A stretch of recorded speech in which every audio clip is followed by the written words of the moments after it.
Hello dear students, I hope all are you doing very well. So students, जैसा कि आपको पता है कि आपका इस सेशन के लिए जैसे क्वेश्चन पेपर का पैटर्न चेंज हुआ है, तो उसमें आपके पास दो केस स्टडी क्वेश्चंस भी आएंगे। जस्ट उन्हीं क्वेश्चंस के बारे में हमने डिस्कशन करने की क्या होगा।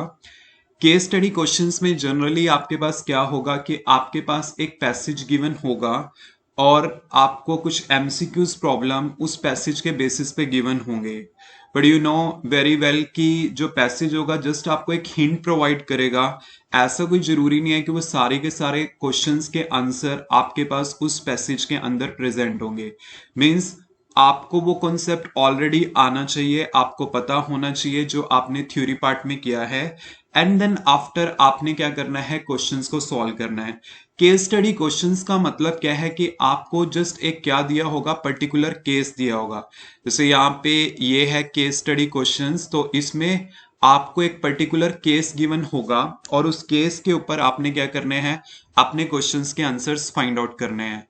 तो आज मैं कुछ पैसेज यहाँ पे डिस्कस करने जा रहा हूँ जो आपने अच्छे से अंडरस्टैंड करना है कि किस टाइप से आप क्वेश्चंस को सॉल्व करोगे।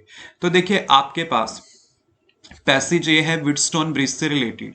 तो ये है पैसेज आपके पास व्हीटस्टोन ब्रिज से रिलेटेड। तो है क्या, a Wheatstone bridge is an electrical circuit used to measure unknown electrical resistance by balancing the two legs of a bridge circuit। मतलब आपको पता ही है कि बेसिकली क्या होता है, जो एक व्हीटस्टोन ब्रिज का हम यूज करते हैं वो हम बैलेंसिंग पर्पसेस के लिए करते हैं, अननोन रेजिस्टेंस को फाइंड आउट करने के लिए करते हैं।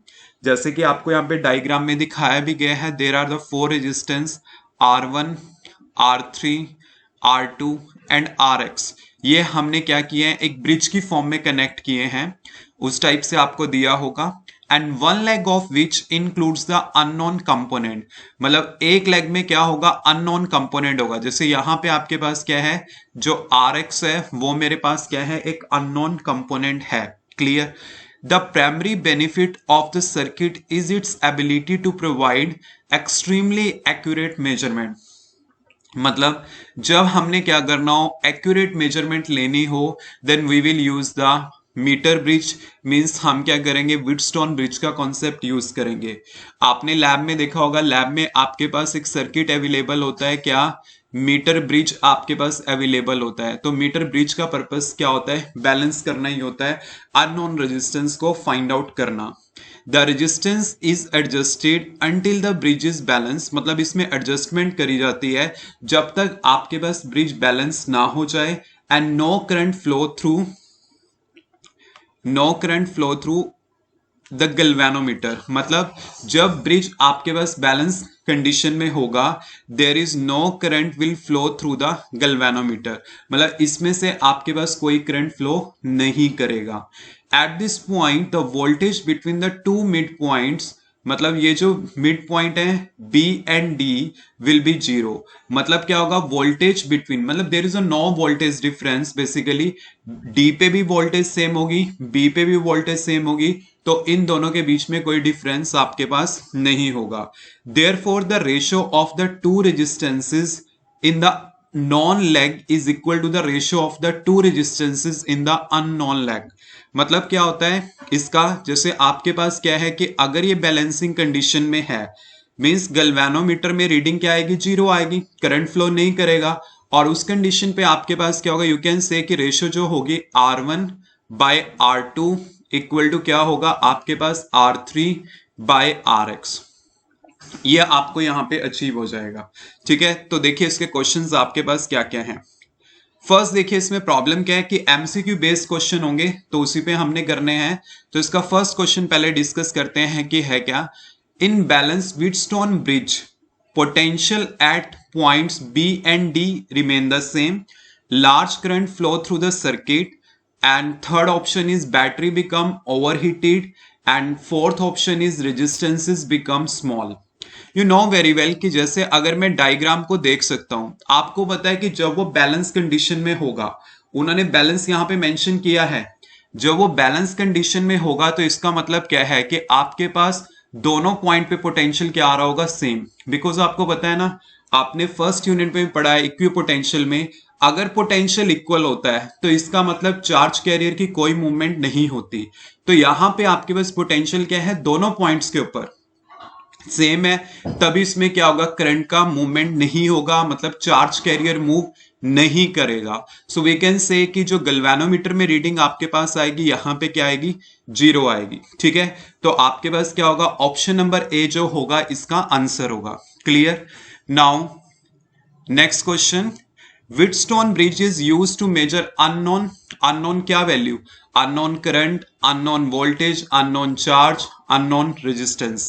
As you know very well कि हमने पैसेज पढ़ा है, और पैसेज में हमारे पास यहाँ पे मेंशन भी है कि अननोन इलेक्ट्रिकल रेजिस्टेंस को आपने मेजर करना है। तो इसका मतलब इसका आंसर हमारे पास क्या होगा, ऑप्शन नंबर डी होगा। Clear. Now third question, Wheatstone bridge is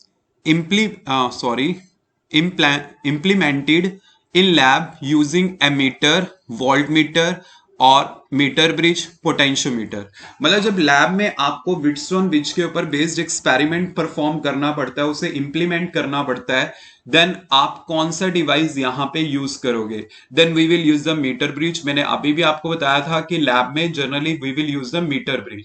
सो इसका आंसर हमारे पास क्या होगा, यहाँ पे मीटर ब्रिज होगा। Now fourth is conditions for balance Wheatstone bridge. जो बैलेंस व्हिटस्टोन ब्रिज होगा उसके लिए कंडीशन क्या होगी, मैंने वो भी अभी अभी बताई थी कि उन्होंने लैंग्वेज की फॉर्म में दिया था, R1/R2 इक्वल टू R3/RX, ये कंडीशन होगी। मींस जैसे हमारे पास ये सर्किट गिवन है, तो सर्किट में हमने क्या करना है, वो कंडीशंस अप्लाई करनी है। देन वी विल सी कि ये मेरे पास एक अननोन रेजिस्टेंस है, ठीक है, ये तो हम फाइंड आउट करेंगे, बट अगर ये बैलेंसिंग कंडीशन में है, देन वी विल से कि आपके पास R1/R2 equal to R3/RX, means ये वाला कंडीशन एप्लीकेबल होगा।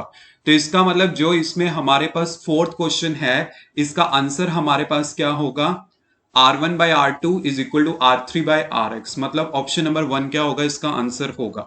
मतलब आपको क्या दिया होगा, एक केस दिया हुआ है, एक पैसेज दिया हुआ है, उसी के ऊपर बेस्ड एमसीक्यू प्रॉब्लम दी हुई है, and you have to solve those problems. I think आपको क्लियर हो गया होगा।